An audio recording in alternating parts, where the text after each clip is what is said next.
What's up, y'all? Austin Winters here, and with me today is a good friend of mine named Connor Wanhanen. And as usual, I want to run through a few of his Uniquifiers. So first and foremost, he played baseball at Texas Christian University. He was the Big 12 Freshman of the Year.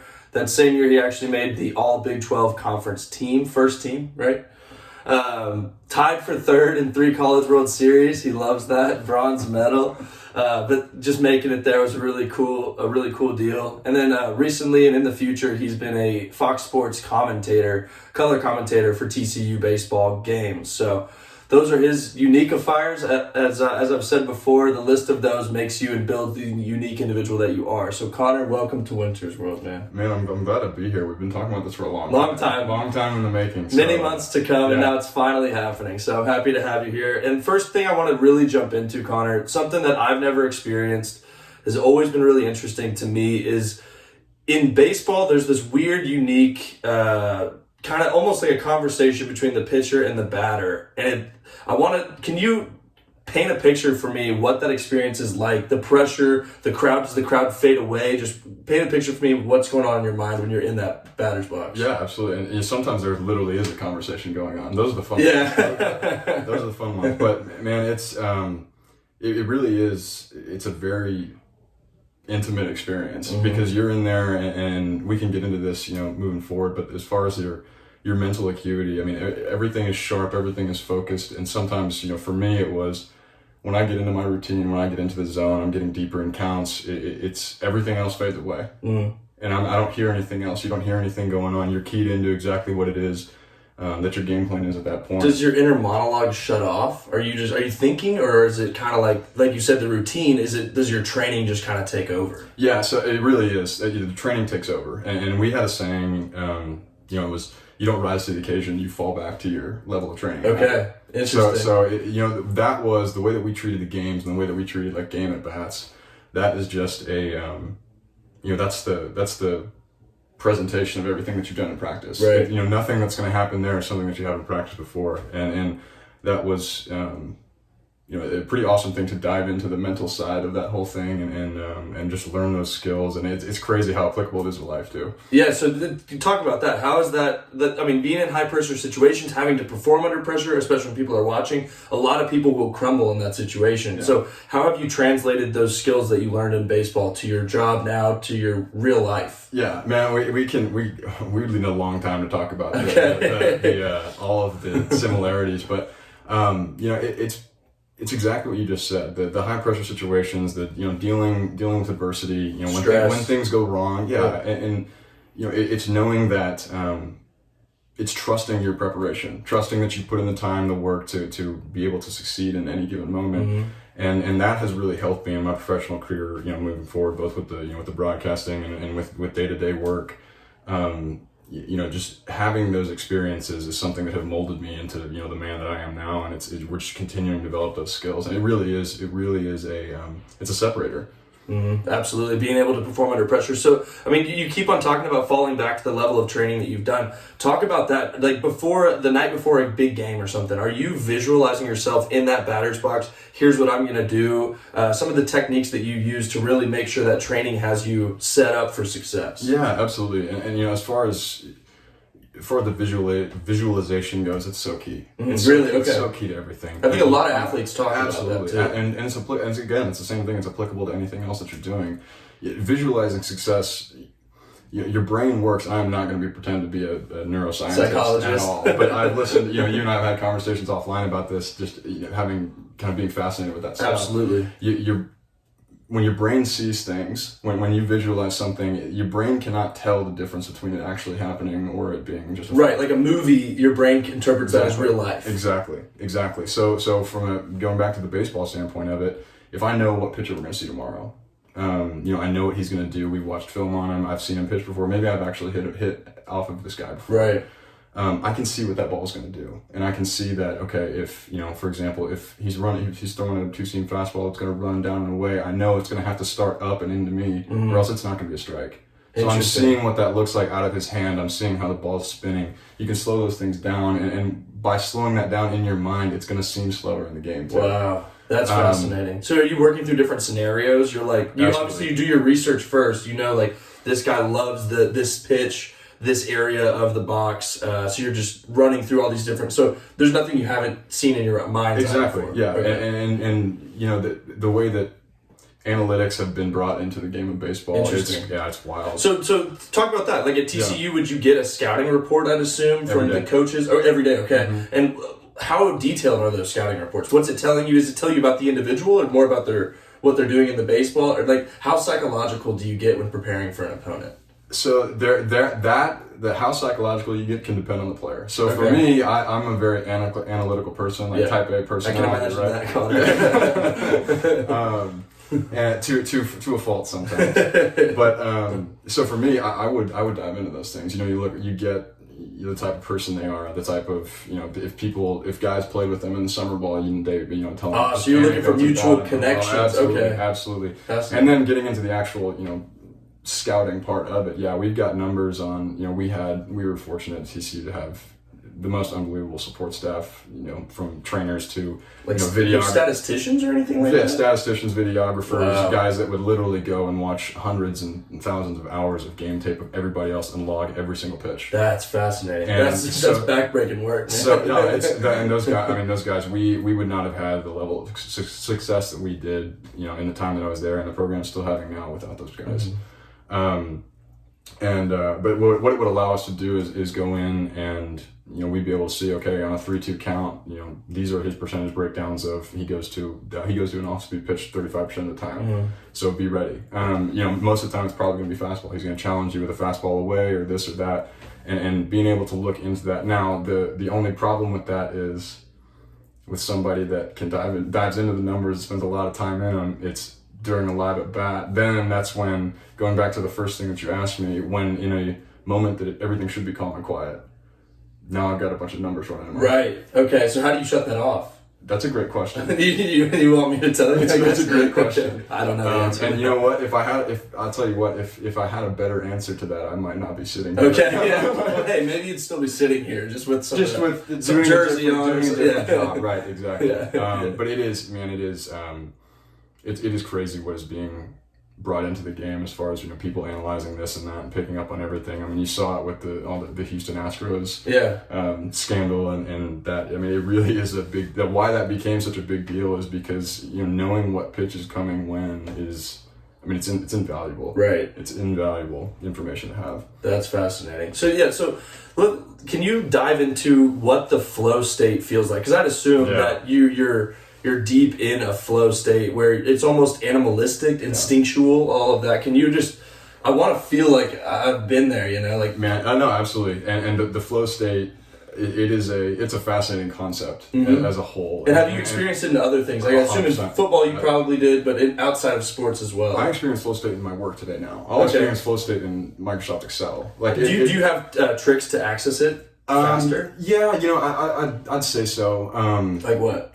For me, it's there are things that I do for myself to bring myself into like a present moment. Okay. So that for me, the flow state starts with being 100% fully present. Is it like a meditation? Yeah, so some of that. So I don't know if you're familiar with Dr. Andrew Huberman at all, but he's been on, you know, Joe Rogan and kind of did his kind of media parade.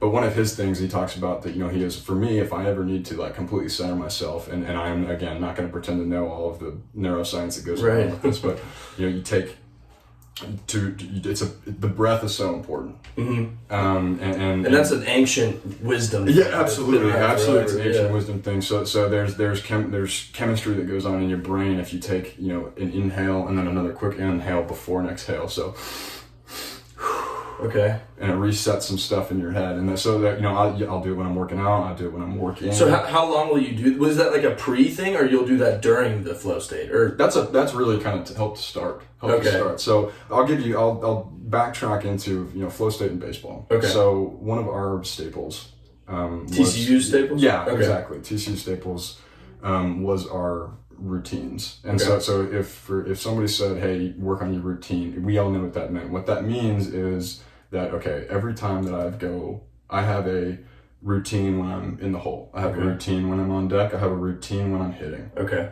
It's individual for each person? Individual for each person. We had a sports psychologist on staff. His name is Brian Kane, and he's the best in the business at what he does.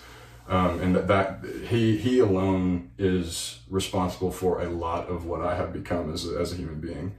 That's a big thing to say. Yeah, and I mean, we can dive into that as much as you want to, but so what his job was, he would literally be in our dugout recording what you do between pitches. Wow. And it got to a point where, and I could still do mine now. What I would do if I fouled a ball off or I was getting overwhelmed and I started to be some noise in my head, exactly what I would do. You'd have a physical release.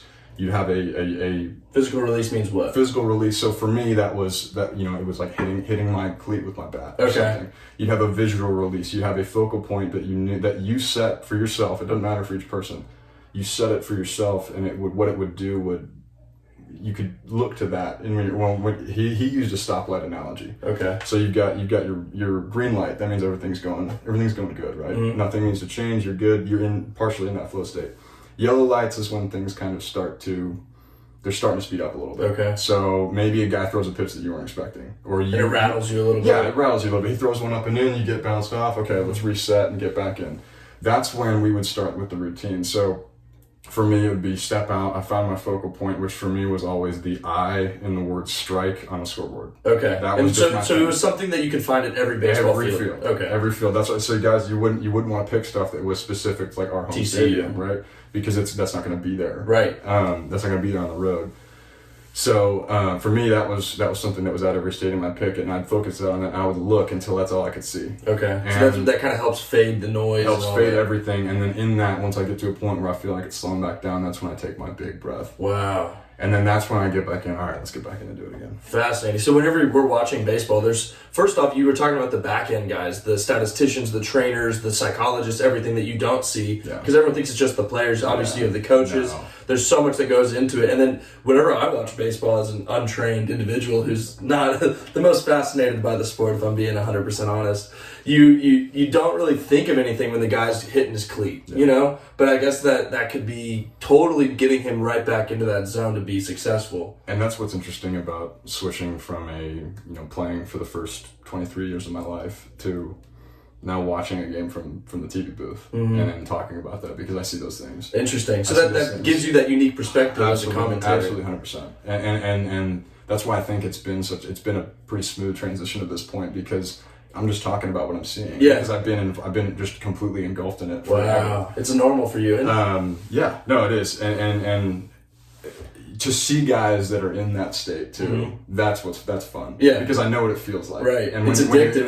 It's an out of body experience, what it is. So you alluded to my freshman year. That literally was an out of body experience. Like from January through June for me. It feels like 10 seconds of my life. That period. Wow. Different from any of the other years. Yeah. Because I was so calm. Things were just clicking. I was so at peace. I would wake up in the morning knowing that I was going to go have 3 hits in a day. Fascinating. And it was because I trusted everything. So there was zero noise. It was silent when I was hitting. So as part of that, Connor, did you release the ego? So that the ego can be a trap, and I think that's common knowledge for most people. Yeah. And it's like if you start believing your own mythology, that's whenever the downfall can happen. So were you? How did you? Because you were getting press attention. I remember that. It was 2015, right? Yep. Spring of 2015. So how is it to deal with the media, not to believe your myth, and because you're still just normal Connor, you know? Right. It's not just Connor Wanhanen that you see on the TV. So how did you handle that? And you're 19, you're 20. I was 19 at that point. Yeah. And it's funny that you even bring that up, because I'm reading right now. It's called Ego is the Enemy by Ryan Holiday. Great book. Okay. Highly recommend it. But yeah, man, because especially for me, man, if I'm 19 and they're trying to tell me I'm hot shit, I'm gonna be like, all right, let's go. You know, the best advice that I ever got was that year. So my locker was put next to a senior who had done it. He had success. His name was Cody Jones, was an outfielder. Ended up getting drafted and played with the Royals for a little bit. The best advice that he ever gave me was probably my first or second day, as a college student. And he said, the best advice that I can give you is just shut your mouth and just listen. Wow. And was he saying that to you as a freshman? He was saying that to me as a freshman. Okay. As a freshman, being, Did that catch you off guard? Because, you're coming in thinking that you're... So if you'll remember that time, when he would have said that to me, it would have been August of 2014. So 2 months earlier, we had just won the state championship. Right, you're riding high. Literally on the top of the world, right? Yeah, high school, those years, that phase of life literally could not have ended any better. Yeah, and y'all ruled the team in the state championship. Big win. So, you know, a ton of accolades came with that and all that stuff. So now you're getting ready to start this new chapter, and you think you're on the top of the world. Well, so I get to TCU in July, and 2 days into that, I've been told that my swing won't play at this level. I've been told that you need to work on this, this, and this. You're 25 pounds underweight. You need to do that. And it's just like, my God. All right, well, here we go. And that brings you down. You know, so any level of ego that was there was completely taken away. Okay. For me at that point. And it was, okay, well now, you know, I didn't have an expectation to play that year. With the roster that was back, with the guys that were there, they were established and they were legitimate. There was an All-American that was playing my position. Which was what? His name was Boomer White. What position was it? What position was the outfield? He was a corner outfielder. Okay. And, you know, I was taking that as an opportunity, like, hey, I'm going to have this is a great time to learn. This is to learn how to be successful. So you were completely humbled. Yeah, and I had to be. You had to be, or else it was just you were gonna be a cancer in the locker room, and that experience would not have been what it was. Well, you know, things end up. Cody says that to me. He says the best thing I can tell you is keep your mouth shut and listen. So that's how I went about it. And you listened to it. That's how I went about it. I didn't say much. I didn't do anything other than trying to give myself the best chance to be successful in that year. And you know, things ended up working out. You know, really well. Guys moved on. Guys got injured. I performed, and it ended up being what it was. Yeah. Which was, I mean, from a just memory standpoint, the best 12-month period of my life was that. It was everything was high. You're riding at this just constant high. You're in this flow state for like an extended period of time. So do you think Cody telling you that and the humility you came in with was what really allowed you to be that successful? I definitely played a part in it. And I think about it all the time. And that's when I've had a lot of opportunities to kind of facilitate that same type of conversation with younger players, and that's the first thing I tell them. Really, like you have had this level of success, and you've done X, Y, and Z, but to get to where I know you want to go, you're going to have to become a student. Bring yourself down. Bring yourself down a little bit. And if you can stay down while you're continuing to perform at that level, then that's what really separates you. The growth's exponential at that point. Fascinating. So then let's compare that then. So like you're coming in, obviously you're riding high off of the state championship. You were a highly sought after recruit. You had all these accolades. You got humbled, and then you were super successful at a really high level. Yeah. First team All Big 12 your freshman year, the Big 12 Newcomer of the Year.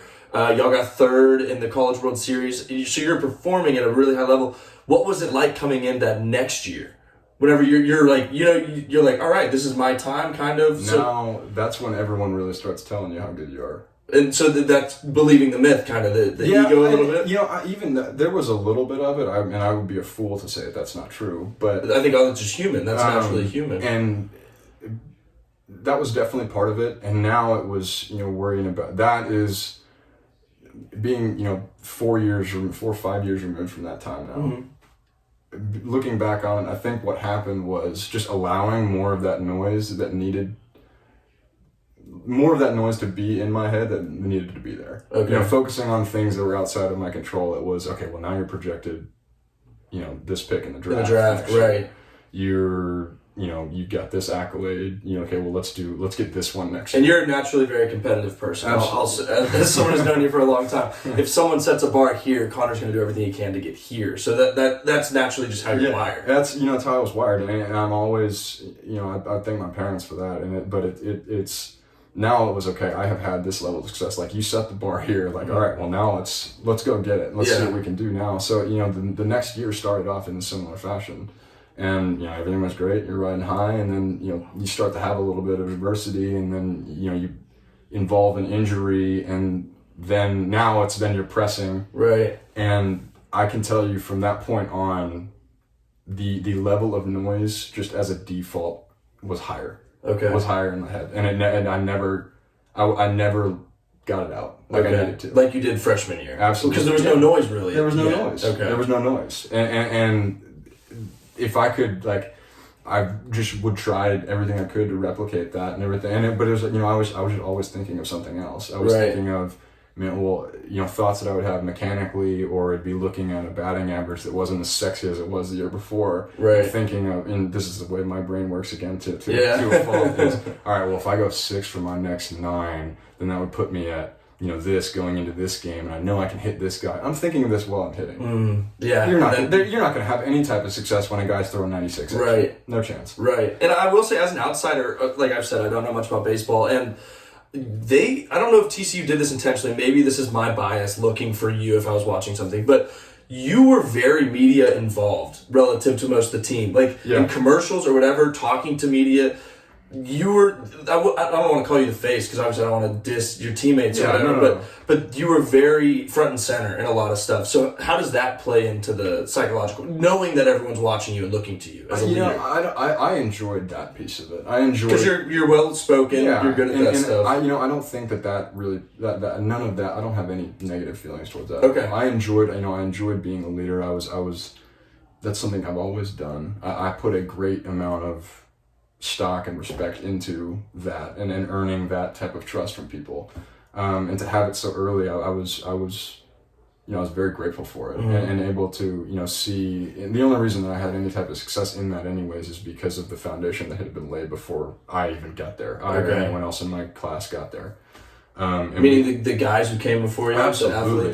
They built the whole thing. Were you trained on how to deal with the press? Was there some sort of like a class or something? Or Connor, don't say this, say this? There are definitely seminars tailored towards certain individuals about cleaning up your Twitter accounts. Gotcha. Controlling that image a little bit, which typically isn't that's not an issue for you. It hasn't been an issue, but they do talk, and because post-game interviews, they'll ask you anything they want to. And a lot of time it's pointed questions, and they're trying to get you in trouble. No, not necessarily, but they're trying to get things out, trying to get clickbait. The assign. It's because what do people want to hear? They want to hear assignment of blame. They want to hear you talk about yourself, and that's just not what we were about. And that's not. I like to say that's not what I'm about either. Right. We were very much. For that, the 3 College World Series teams I got to be a part of, it was very much it's us, and nobody's going to get in the middle of that. That's awesome. That's probably why y'all had that level of success. Because if it's a me show, it's hard to play a team sport. Yeah, Pat Riley calls it the disease of me. Yeah, and that's I was reading about it in this book I was telling you about earlier, and Ego is the Enemy. Teams like dynasties and everything, they're great, they're awesome. So we're seeing it right now with the Chiefs. Yeah, we're seeing it right now with any team that LeBron James is on. Right. And what happens, how those begin to eventually fall is the ego. The ego. You have some success, and then you mix that with the press, you mix that with everything that comes with that, and then people. When individuals start to say, well, maybe I should be getting some more minutes or some more innings, or I should be on the field more, or like, why wasn't I in that commercial? Why wasn't I in that promo? Right. Then it's done. It's falls done apart. for it. It's done from there. That is a foundational flaw. Right. And once that starts to happen, it goes like a cancer. It goes around like the coronavirus. Right. And it's done from there. Yeah, I definitely think you have to put the team above your individual self. And so, I asked you about the press. Let's talk about the other side of the press. Whenever you are the guy doing the color commentary. Yeah. I just want to peel back that curtain a little bit because I watch it all the time, but I never understand it. So you're wearing an earpiece, right? Headset. Yeah. Headset. Are producers talking to you? Yes, and that took a bit to get used to. Okay, so while you're speaking, someone's saying, "Hey, Connor, maybe talk about this." Yes. Okay. And so what they'll come on and say is, they'll talk about a stat that maybe we didn't know, or that something is it's unusual. There's an unusual situation. Are there a number of people talking to you, or is it just one individual? There's a few, at least in my experience. So there's a production crew, and those guys are they're unbelievable at their jobs. Mm-hmm. Whether it be feeding us information or just kind of making the show run. Mm-hmm. That's why, and that's something that I did not even consider before I started doing it. Because I was, I would get the question of, like, "Oh, are you nervous? Are you practicing?" I'm like, "No, I'm just going to talk about the game." Yeah. But there's a lot that goes into it, and it's something. It's a world that, and that's not my background. I was not sports broadcasting in school. Like I do finance and accounting. And I'm a CPA outside of CPA that guy. So that is not my cup of tea at all. But I'm unbelievably grateful that it's become that, because it's been super fun. And your skill set aligns with that, and that's something you're passionate about. Like you said, and watching the kids do what you did is really cool. What other things rattled you a little bit when you started? I mean, if someone's talking to me when I'm trying to talk, that would catch me off guard. I'll never forget the first. So they didn't tell me until the first day that I got there that we do. Was it at TCU this game? Yeah, this game was at TCU. That we do a live. We do a live on field kind of like the camera in your face. To set the scene and introduce everybody to the game.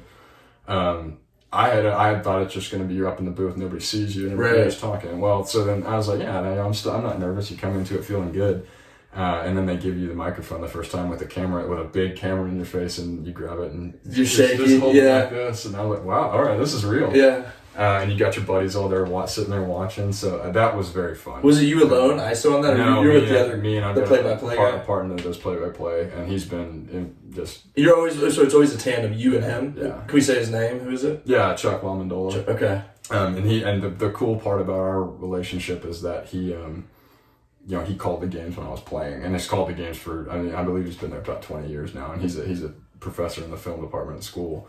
Very cool. So it's a pretty awesome dynamic that we've got. Yeah, that seems like a fun duo. Yeah. That's cool. No, I think everyone wants to know more about that life, and whether you're gonna do it or interested in it or not, it's kind of cool to see even the batting routine. Now that's something I'm gonna look for whenever I watch baseball. So I think that's just really cool. And so I want to talk about what it's like being a college athlete. Yeah. So I was not a college athlete, believe it or not. So whenever I got to college, it was like, okay, no mom and dad. I'm done with routine. I'm done with all this stuff. Free time, maximize my free time. Try to get school done to the best I can, but I want to have a good time. And then I had friends who were college athletes. Free time doesn't exist when you're a college athlete. So could you walk us through just a typical day at TCU as a baseball player? What does that look like? Yeah, we'll go through the day and then kind of what that's taught. Yeah, and what I've learned from that. We would. Our lift times would be in the morning, so every single day, whether we were in season or out, it'd be a lift they'd usually start around 6:30. Which means, and we would set, this goes back to the, having people that set the precedent for us with what we were going to do. It was like you're in the locker room by 5:45 every morning. Okay. So the team rule was 6:30, but the guys, the culture was get there before. That's when the lift would start. Okay. The lift would start. What would you do for the 45 minutes before that? So we'd meet, and then we'd all leave and head over around. We'd all meet in the locker room. The guys are changing. If you're eating breakfast, whatever it was. If you're still getting the last 5 minutes of sleep, right. But then we'd head over to the weight room, and then we would do our thing from there. And so there it kind of gets a little bit fluid. I always had pretty much the same block of classes after that.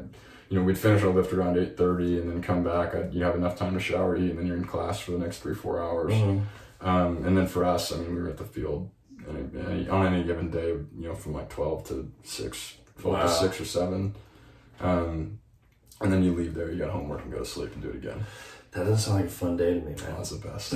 You love that? I would kill to do one. You are a very structured person, too. Very much so. Yeah, and goal-oriented, so you understood the long-term benefits of if I put in the work now, it'll pay off in the field this season. It's the compound effect. Okay. Can you explain that, what you mean by that? Absolutely. So it's, there's a million different analogies you can use. The easiest one that I use, and the one that I think about for my own life now, is you're just laying bricks. Okay. You're laying bricks. I don't know what the hell I'm building. Yeah. But you're laying bricks, and every single day is just another one. And if you can look at it incrementally like that, well then, okay, say that you lay one brick a day. Well, at the end of the year, you've got 365. That could look completely different. Right. That's how I feel about this podcast, man. Yeah. Laying bricks, don't know what that's all we're doing. We don't know what we're doing. We're all in this together. We're figuring it out. Yeah. But what it has done, that the focus that it put in my head on just the process, the work, and all of us. I say me, but it's everybody. That it brought the cool thing to do, and what people want to do, what our minds want to do as humans, is think about the results. Think about what we're going to get at the end, what it's going to feel like when we finish, the trophy we're going to win, whatever it is at the end. The reward. That life, and living that life for 4 years, it completely reversed that. So you have to fall in love with the work. Okay. The process. The journey more than the destination. That's the fun part. Okay. The work is the fun part. Sounds like David Goggins or something. That guy. You have to fall in love with the work. So how do you fall in love with that, though? Just doing it and then feeling there's... Because to me, I mean, the result is the joy, I guess. But there is something beautiful about the process, I guess. Absolutely. And that's the way that I look at it now. And so are you trying to optimize the process while you're in it, too? Is that fun to you? Certainly. Trying to tweak things here and there? Yeah. Always looking to improve. Always looking to improve something. What that life did for me is it set the foundation of... And I didn't know this at the time, but it set the foundation of like how I want to live my life as a functioning member of society, right? Outside of school. I'm always looking for ways to optimize yourself, to give yourself the best chance to have success. Okay. Because nothing in this life is guaranteed. Right. And I think if the year 2020 did not show that, on a number of levels, but nothing in this life is guaranteed. But you can do everything in your power to give yourself the best chance for success, whatever that means for you. Right. My what success is for me might be different for you and for anybody else. Definitely. This.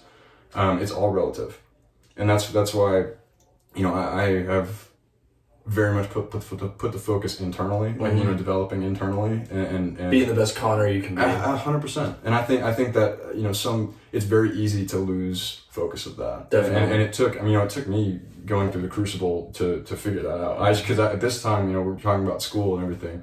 I did not know that. I had heard it. They'd heard it. They said things like that all the time, and some of it goes in one ear and out the other at the time because you're a college kid, you're an athlete. Yeah.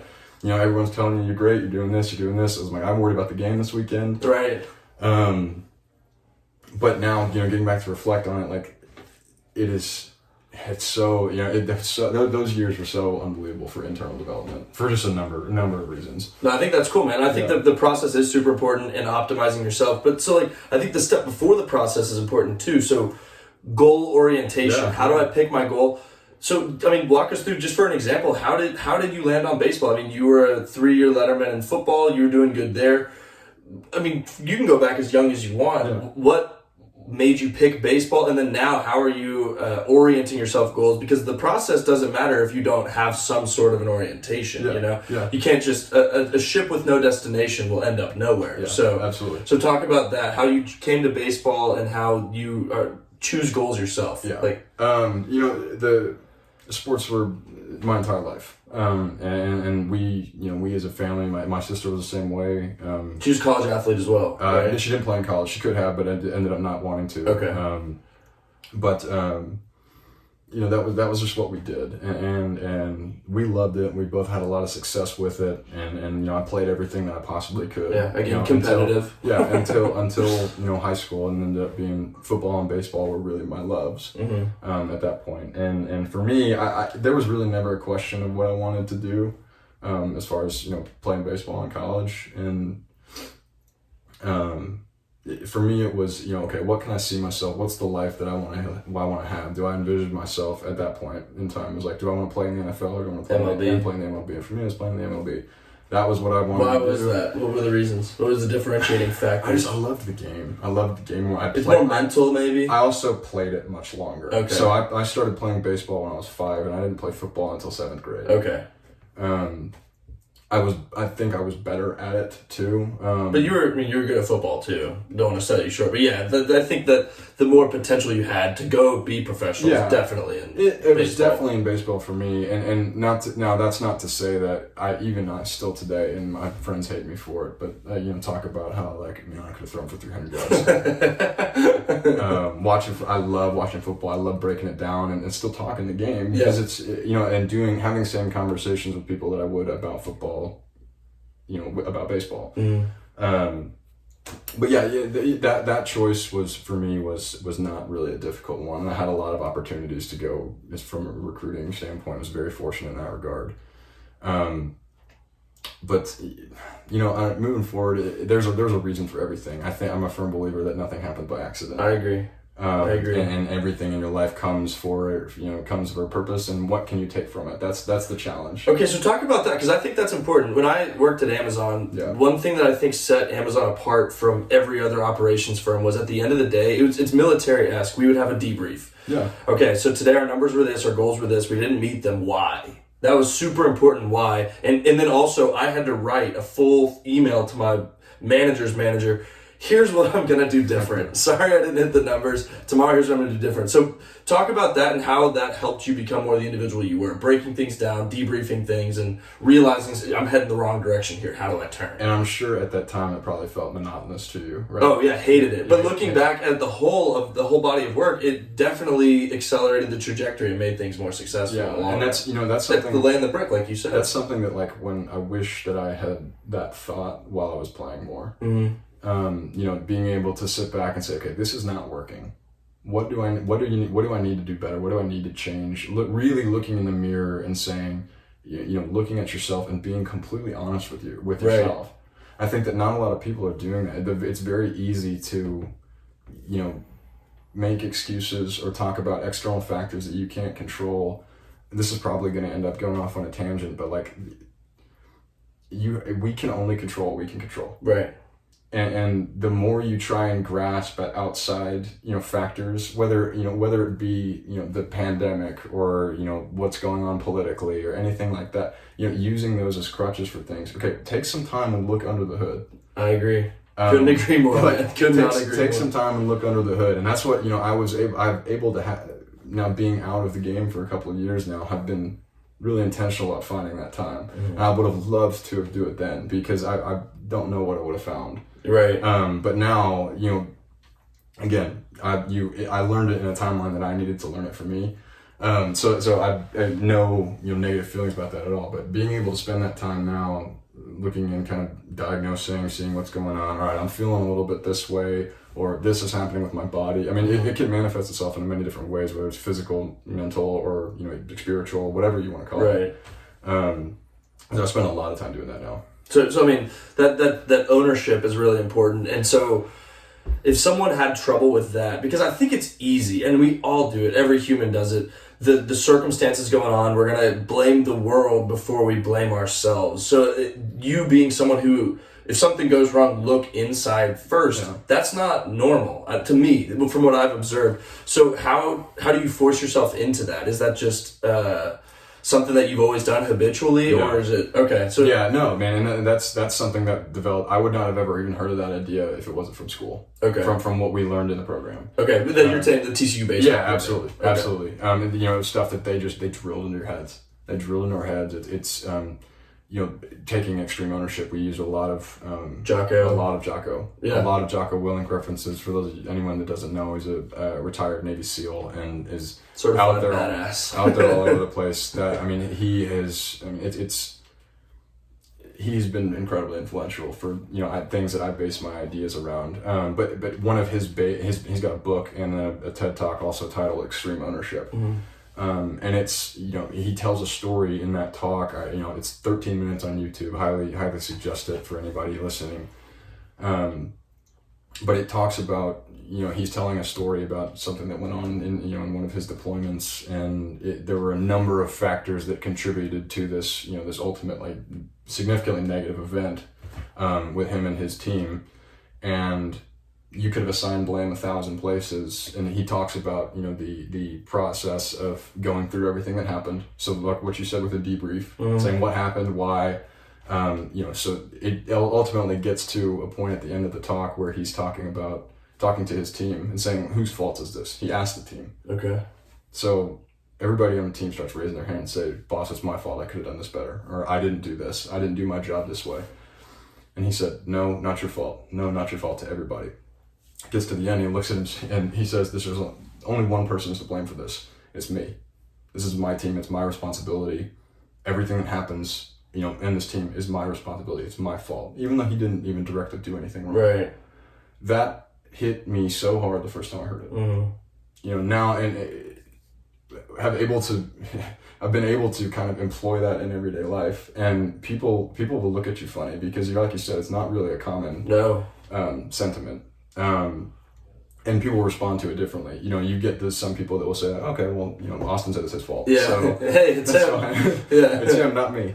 But that's something that for me internally, it's a value that I hold, you know, very dearly now. Is being able to, you know, being in a place professionally where I have responsibilities and I'm in charge of teams in certain instances, and you know, if things go wrong, I mean, I'm gonna take the fall. I'm gonna take fall on that sword because it's my team. Right. And how can we, you know, I'm of the thought, like, how can we kind of disseminate that idea more? Yeah. Like, what if everybody thought like that? Right. What would that look like? Well, and it sounds like Jocko's team did think like that, exactly. which reflects directly on his leadership because his own people thought that way. And, you know, he talks about how he's like, somebody's got to get fired for this. And he goes, I'm going to take the blame. It's my team. Well, you know, instead of getting fired, they promoted him. They promoted him because they trusted him more. Yeah. You trust him, like, and then you get the team. The team has more respect for you because he's not going to throw any of you under the bus, whether as bad as you want to or not. Right.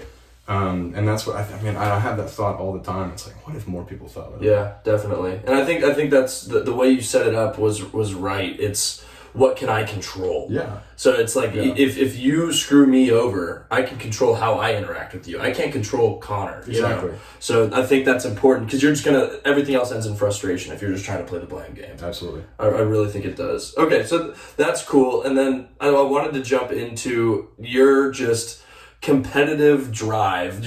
Like, I almost want to trademark it as the Connor Wanhanen drive. You're just obsessive into certain things. When you figure out something you want to do, like the guitar is a good example. It's just like, that's something you want to do.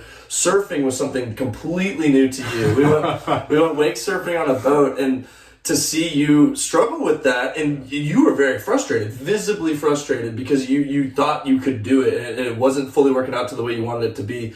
So actually, can you talk about that? Just surfing specifically, how to deal with a new skill, trying to become better at something, and how to handle that frustration, you know, being such a competitive individual. It goes back to the humility thing that we talked about, right? Yeah. and you can, it doesn't matter what you've had as far as like level degrees of success and what else in your life, right? Like I was able to do a lot of things athletically and had great experiences with that. And then how many times did it take me to get up on the surfboard? A few, yeah. A few times of going out on the water. But, you know, it's one of those things that, and this is, again, it goes back to my parents. Anything that I want to do, and anything that I do, I want to be my absolute best at it. Right. Whatever that is for me. Your best. You're comparing it to just Connor. It's just me. It's all relative. It's all relative to everybody else. Mm-hmm. So, you know, I may be the best surfer that I can possibly be, but I'm probably not going to be able to do the things that like you do on it. Mm-hmm. And that's same with baseball towards me. Exactly. So, and yeah, I'm gonna bring this back to another thing that we were taught, like, you know, from a core value perspective. Every organization, you've probably seen it at work, they've got, you know, values or acronyms that you put up, and that's like, this is us. This is us. This is what we do. So for TCU baseball, it's S.E.E. It's C. It's all over the place, on the facility. We had it on our cleats, inside our cleats, like everywhere. Which means what? Selfless excellence energy. Okay. So selfless, this life's not about you. Right. It's about how you can use a platform to serve others. I'm going to skip excellence. Energy is that, like, attitude and effort's a choice. Okay. That's a choice you make every single day. And it doesn't require any talent. It's still literally a decision. It's a decision that you make regardless of what's going on. But the piece that's relevant to this question is the excellence. It's being the best that you can possibly be at everything in your life. Right. Not just one thing. Not just for us at that time, it's not just being the best at baseball. It's being the best at baseball that we can be and the best student that we can be. If your best is a 2.7 GPA, then you better be getting a 2.7. Okay, I like that. Then you know, but if your best is a 4.0, then you better be getting a 4.0. Gotcha. So it's all, again, it goes back to, it's relative to the individual. We get so caught up, I think, in playing this comparison game. Keep up with the Joneses. Yeah, and the you know, everyone's heard the saying, comparison's the thief of joy. You know, if you start worrying about what you don't have, like, think about how much happiness you're giving away. Right. Like, take it, like, again, and goes back to looking under the hood. Ownership. What do you have? Yep. Like, look at everything that you have, and do that for a little bit and see what it does to your overall psyche. Yeah, the gratitude you need. That's crazy. Yeah. So do you have any gratitude techniques that you do? Do you, like, have a time of day where it's like, I'm going to think about I'm going to say I'm thankful for these things, or what kind of experience do you have with gratitude generally? Because I agree with you. I think grateful people in general are just more fun to be around. Yeah. You know, they're happier. Yeah, it's a positive experience. Yeah. It's you know, whether you're on the phone with somebody and you can tell very quickly if they're smiling or not. Right. And it's contagious. Yeah, it is. I will, you know, you can't imagine the amount of small talk that happens and just like very lame jokes when you can tell that the other person's in a good mood too. Yeah. But as far as my gratitude techniques, man, I developed this habit of, you know, there was a period of time where I was kind of between playing and like starting my professional career outside of baseball, and I had a lot of time at home to kind of reflect on things. Mm-hmm. And I got in this habit of going on these very long walks, like hours. By yourself? Yeah, by myself. Did you have headphones in or anything? No. So and I didn't bring my phone. Well, it wasn't silent because I started talking. Okay, so you look like a psycho. I looked like an absolute psychopath walking around just talking, and it was a mixture of prayer and, you know, yelling at myself, or like maybe these thoughts that at the time I thought were profound, and then that came into, well, man, there's a lot of good that came out of that. Like, let's write a couple of those things down.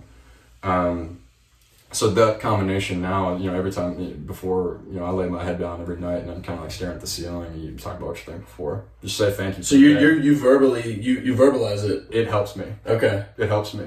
But again, it may not help other people. Yeah, other people might write it down. And if there's something that's good, that I want to remember, I'll write it down. I've got a book in my desk of things dating back to a couple of years ago that are just like thoughts. And every now and then I go back and look through them. You'll remember how you feel that day. Yeah, that's cool. So you have like almost like a journal. Yeah, more or less. It's not even really like, I mean, the entries it's a couple of lines even. Maybe it's one thing. It's one thought from the day. Right. That I could take from. I'm trying to be conscious about every interaction that I have. Like, take something from that. Mm-hmm. If you can take one thing from every interaction that you have, like, think about the information and knowledge that you can just get from other people. I'm somebody that I would not characterize myself as a creative person by any means. Like, I don't have these, you know, wonderful ideas all the time. So what do I have to do to continue to grow? Well, we now are living in a place, there's more access to information than there's ever been. You can watch MIT and Harvard lectures on YouTube if you want. So well, then for me, then I'm like, why would you not take the opportunity to go out and learn something if it interests you at all? Or like, you know, have conversations like this. And I know you and I have gotten to have a lot of them offline, where it's like, going back to sophomore year of high school football practice, like, we never would have talked like this. Right. So I'm in this mindset right now of, man, just trying to accumulate as much information. You're a sponge. You have to be. You know, just continue to be a professional student. Mm-hmm. Of life. And you're not going to get paid for it. Right. Well, you will in different ways, I think. So I think there's crazy dividends that can come from that. Agreed. But from a like, you know, monetary stamp, like, I would give us all the title of, we were all professional students, or we should think like that. Right. In my opinion. And I think that ties right back into how you started it with what Cody told you, just the humility, and everyone's a teacher. You can learn something from a 6-year-old. You know, everyone can teach you something, and if you come in with that mindset, it's amazing what the universe will get to. It is crazy what it will get back to you, and things that you'll hear back. You listen back. You know, I will go back and listen to things. You know, videos that we would have. You know, we watched as a team in college, and I will get it. I will see it from a completely different lens now. Mm-hmm. And what's crazy is that I'll do it again, you know, a year from now, and it's going to be a different lens from then. You know, and that, you know, I was talking to my parents the other night, and you know, we were talking about a baseball thing, and I said something that's kind of morbid, but I was just like, you know, my mom was talking about something that we'd done during one of the seasons, and I was like, man, well, that guy doesn't exist anymore. Yeah, that's crazy. And she kind of looked at me and got all sad, but I was like, no, but seriously, I mean that in a good way, in that, like, that person, that the brain that was in that person's head doesn't exist anymore. Right. It's completely different. But that's something to celebrate, though, because you've progressed. It's not like you've, like, degenerated or anything. You've become something better. You've taken that old Connor and added more to it and made it better. And I think that's why I started this with the Uniquifiers. I think that's a really important thing. Know your story. If you know your story and you understand who you are, it helps you become a better individual. And I think that's everything that you've talked about is really centered around that central idea, is become the best you can be. Absolutely. Become the best Connor you can be, and that's the best thing you can do for the entire world. And I think that's a really cool message that you're trying to deliver. That's kind of what I try and just say to anybody that we get in a conversation like this, man. It's like we were all running different races, and we're all at different against ourselves. And we're all at different spots in those races too. Like and we, whether you're working a ton, whether you're not working, whether you're still in school, it doesn't matter. I mean, no. You are running your own race against yourself. Yeah. And if you can think of it that way, and then I think you can get a level of extra happiness out of that, without thinking about, so-and-so just bought their first house. Yeah. Or, like, I'm not married, like, they just got married and I'm still single. Like, what should I be doing? What should I be thinking? And that's just not how the world works. Yeah. No, I agree. So I've heard something called the hedgehog. I wish I remember who talked about this. I would love to give them credit.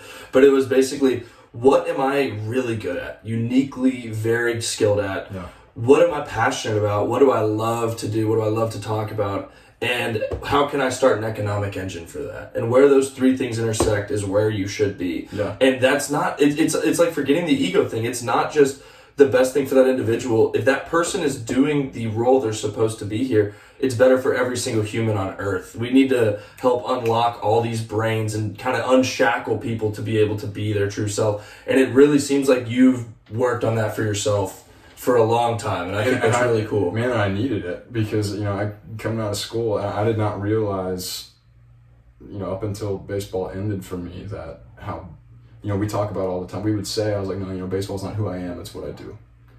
But it wasn't until it was gone that I realized that, man, that is a huge part of who I was.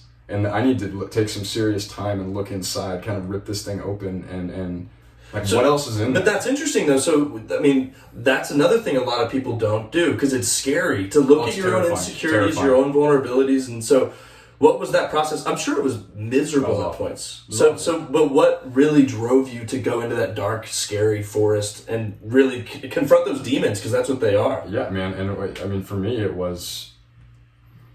there were a number of things that really was a perfect storm for this to happen. And it's, being a couple years removed from it now, it's being able to look back on it and smile. Mm-hmm. But at the time, you were like, get me out of here. It was, you're scared to go to sleep because you can't sleep, and then you're scared to wake up because you don't know what the day you don't know what the day is going to bring. Yeah. Man, I am a firm believer of, you got to go through some adversity to develop, to harden. It's a dip in the fire. Mm-hmm. There's so many things analogies that I could use. Right. But for me, it was the thing that you've done your whole life, it ends and it's very quick like this. A relationship that you're in is over. Your plans go awry from a career standpoint. You end up not moving to the city that you're planning on moving to. Whatever your thing is, again, same theme relative to the individual. Right. When all of those things happen at one time, it kind of forces you to spend some time and look. And for me, the thought was, okay, well, what do I want to do? How do I want to build up from this? How do I want to be, what me and everybody else knows Connor, the baseball player. Mm-hmm. What is Connor, the person, going to be? Mm-hmm. The professional, like, what am I going to be? And, I started reading a ton, started listening to a lot of, whether it be podcasts, interviews, whatever. Goggins was very influential in that. But I started to kind of piece together the things that I wanted to be, and. But what do you mean by that? It's like these strengths or passions or attributes. Okay. Attributes. What adjectives you'd want to have about you? Yeah. If somebody was to describe me, is it like the eulogy kind of concept, or it's like very similar? So I'll tell you the story, and this is what really kind of sent me into very deep philosophical journey is exactly what it was. And it was Goggins was doing a podcast with Joe Rogan, and he said, they asked what he's scared of, because this guy is notoriously, you know, he's the toughest man alive, mm-hmm. and that's how he's referred to. He's ran like 100 miles, yeah. Just Google him. He'll.